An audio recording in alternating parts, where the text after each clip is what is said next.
Hello students, welcome to fourth session of chemistry of basic science. In this session, we study two important topics. First topic, molecular arrangement in solid, liquid and gases. Second topic, structure of solids. First we shall concentrate on topic molecular arrangement in solid, liquid and gases. Right now, we study molecular arrangement in solid. In solids, the molecules are closely packed. The force of attraction between the molecules is very strong. Free motion, that is, movement of molecules, is not possible. That's why solids are rigid and retain their shape.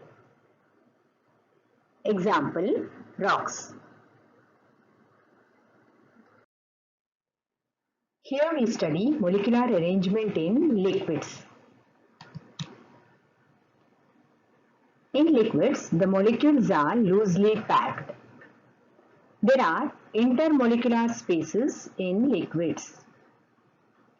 The force of attraction between the molecules is small. Hence, motion of molecules, that is, their movement is possible. That's why liquids are not rigid and have no shape of their own. They take the shape of the container. Example, water. Here we study molecular arrangement in gases. In a gas, the molecules are separated from one another by wide spaces. Force of attraction between the molecules is least, that is small. Hence, gaseous molecules have maximum freedom of motion, that is, they move readily. Gas has neither a definite shape nor a definite volume.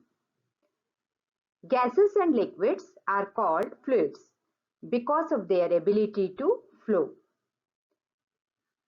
Examples, helium, air.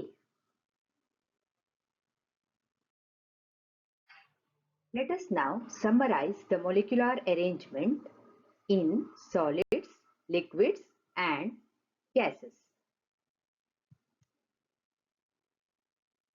Solids are rigid. Liquids are not rigid. Gases are also not rigid.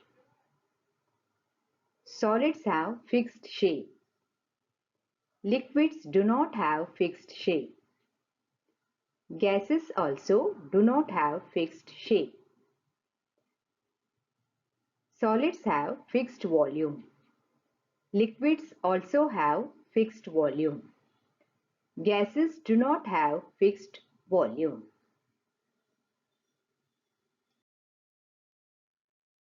Let us study structure of solids in detail. Solids exist in two forms. They are crystalline and amorphous. First, let us consider crystalline solids. The substance whose constituent particles are arranged in definite order are called crystalline solids. Many naturally occurring solid substances occur in the crystalline form. Examples, sodium chloride, sugar, etc. Next, we shall consider amorphous solids. The substance whose constituent particles are not arranged in definite order are called amorphous solids. That is, they lack regular arrangement of atoms or molecules. They have random particle arrangement. Examples, plastics, rubber, etc.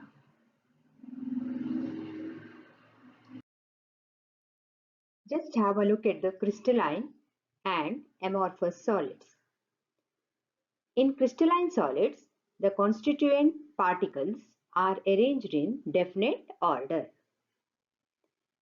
Example, table salt, that is sodium chloride. In amorphous solids, the constituent particles are not arranged in definite order. Examples, glass and rubber. We shall now study properties of crystalline solids. Crystalline solids exhibit regular repeating structure represented by unit cells. They are characterized by long-range order. They show sharp melting points. Crystalline solids are anisotropic. That is, the physical properties of crystalline solids are different in different directions, like electrical conductivity, refractive index, thermal expansion, etc. When crystalline solid is cut with a sharp knife, it is cleaved along perfect directions. We shall now study the properties of amorphous solids. Amorphous solids are randomly arranged in 3 dimensions. They do not have specific long-range order. They do not have sharp melting points. Amorphous solids are isotropic. That is, their physical properties are same in all directions. When an amorphous solid is cut with a sharp knife, it results in an irregular breakage. We have studied in detail about the properties of amorphous solids and crystalline solids. Therefore, now you can easily distinguish between crystalline solids and amorphous solids. Crystalline solids are of 4 types based on bonding. First type, ionic solids. Second type, covalent solids. Third type, molecular solids. Fourth type, metallic solids. First, let us study the characteristics of ionic solids. The constituent units which form the ionic solids are oppositively charged ions arranged in a characteristic pattern. The force of attraction between the ions form ionic bond. There is an electrostatic force of attraction between the ions. This force of attraction is very strong, and hence ionic solids show high melting point. It breaks only if the force is applied along certain directions. Secondly, we study about covalent solids. The constituent unit of covalent solid is atom. The atoms are held by strong covalent bonds. The bonding extends throughout the crystal and results in a giant interlocking structure as the covalent bond is directional. That is, it extends in fixed directions only. Example, diamond, graphite, etc. Thirdly, let us understand the concept of molecular solids. In molecular solids, the constituent units are molecules which do not carry any charge. The bonding within the molecules is covalent and strong. The attractive forces bonding the different molecules together are weak van der Waals forces.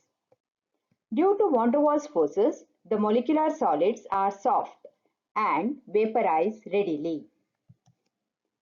Example, phosphorus, solid carbon dioxide, etc. Fourthly, we shall study characteristics of metallic solids. In metallic solid, the constituent particles are positive metal ions immersed in a sea of mobile electrons. It is usually referred as electron sea. The binding force is the attraction between the positive ions of the metal and the electron cloud. The valence electrons may be considered to belong to the metallic solid as a whole, and these are free to move throughout. That is, the valence electrons can readily move throughout the metallic solid. Examples, all metallic elements like copper, sodium, etc. We shall now concentrate on the concept of crystal lattice and unit cell. Crystalline solids have definite orderly arrangement of their constituent particles in 3 dimensions. Crystal lattice is a highly ordered 3-dimensional structure formed by its constituent atoms or molecules or ions. Lattice point is a point which represents the position of constituent particles in a crystal lattice. Lattice point may be atom, ion or molecule. Unit cell is the smallest building unit of a crystal lattice which, when repeated in 3 dimensions, generates the entire lattice of crystalline substance. Observe the figure. The entire figure represents the crystal lattice, and this one small cube represents the unit cell.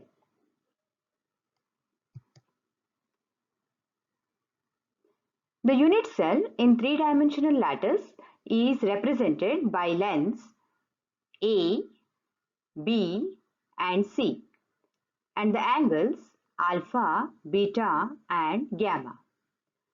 These are known as unit cell parameters. The complete crystal lattice can be obtained by extending the unit cell in all the 3 directions.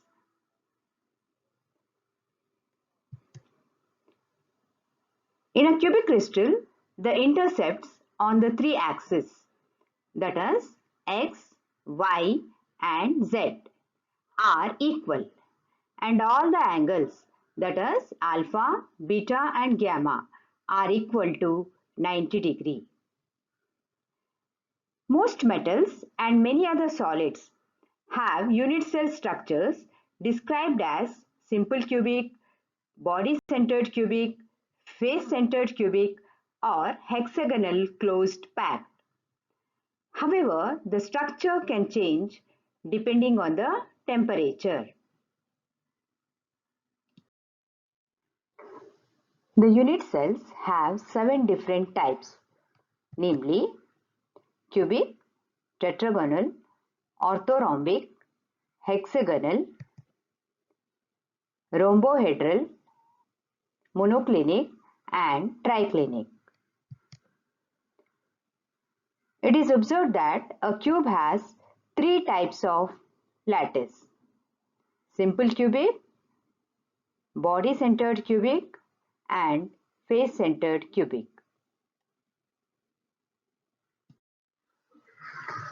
First, let us consider simple cubic structure.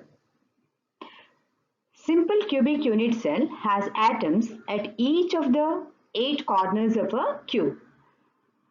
Observe this figure. Cube has 8 corners. Along each corner, one atom is present. That is 1, 2, 3, 4, 5, 6, 7, 8.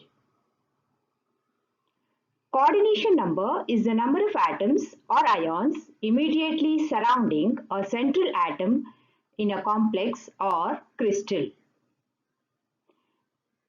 It has a coordination number of 6.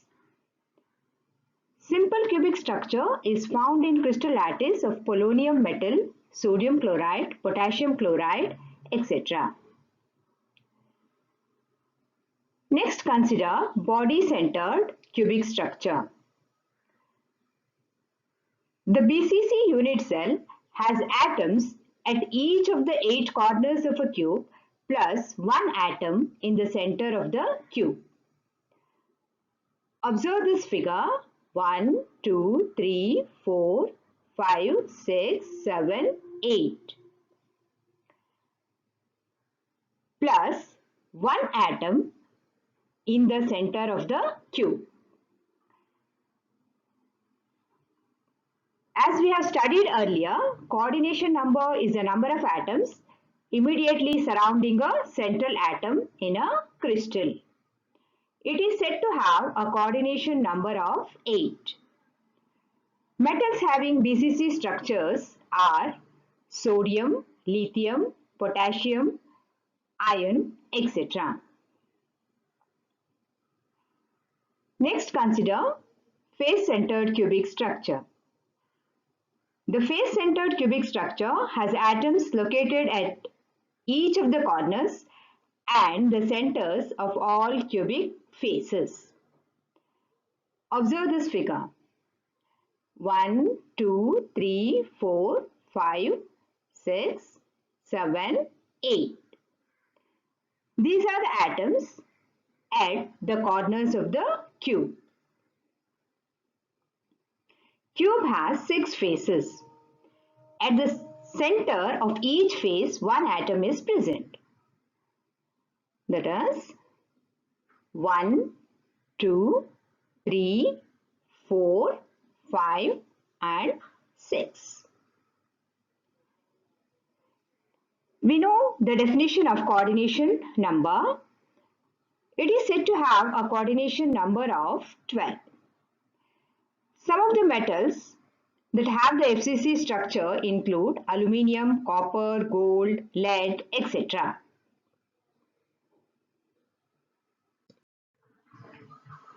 Next, let us calculate the number of particles per unit cell. First, consider simple cubic unit cell. The atoms present at the corners of a unit cell is shared by 8 another unit cell.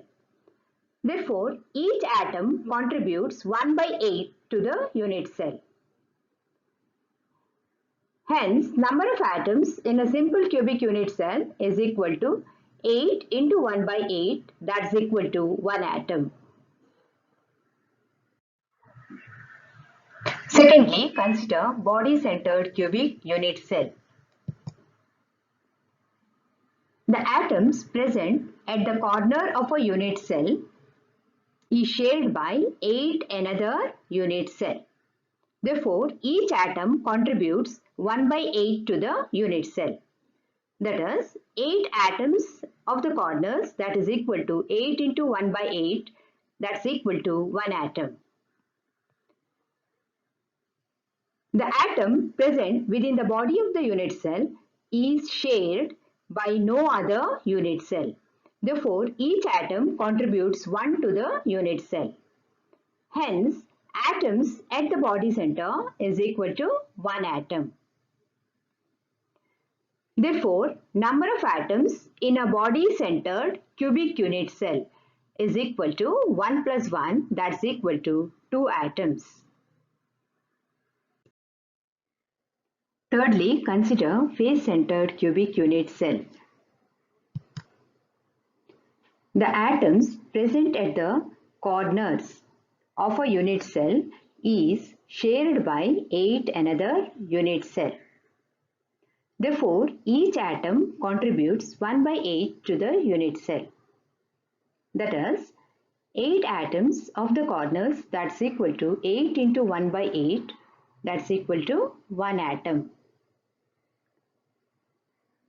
The atom present at the face center is shared by 2 unit cells. Therefore, contributes half to the unit cell. Hence, atoms at each of the 6 face centers is equal to 6 into half, that's equal to 3 atoms. Therefore, number of atoms in a face-centered cubic unit cell is equal to 1 plus 3, that's equal to 4 atoms. Now, let us study hexagonal close-packed crystal. Observe the figure. In hexagonal close-packed crystal, the spheres are packed in such a way that the spheres in every second row are placed in the depressions of the first row sphere. The number of atoms or ions immediately surrounding a central atom in a complex or crystal lattice is called as coordination number. This we have studied earlier itself. The coordination number of atoms in this structure is 12. Further extending the packing in the third row, the spheres will be vertically aligned with spheres in the first row. This gives rise to hexagonal close-packed crystal. Observe one more figure for hexagonal close-packing structure. If the spheres of the first layer are labeled as A and the spheres of second layer are labeled as B, then the third layer is also labeled as A. Hence, in hexagonal close packing, the pattern is AB, AB, AB, etc. Each atom in an hexagonal close packing is surrounded by 12 nearest neighbors. There are 6 nearest neighbors in the same close packed layer, 3 in the layer above and 3 in the layer below. Hence, its coordination number is 12. The HCP structure is very common for metals including cadmium, magnesium, zinc, etc. We have studied in detail about molecular arrangement in solids, liquids and gases and also structure of solids. Were you paying attention, students? Answer these multiple choice questions and find out.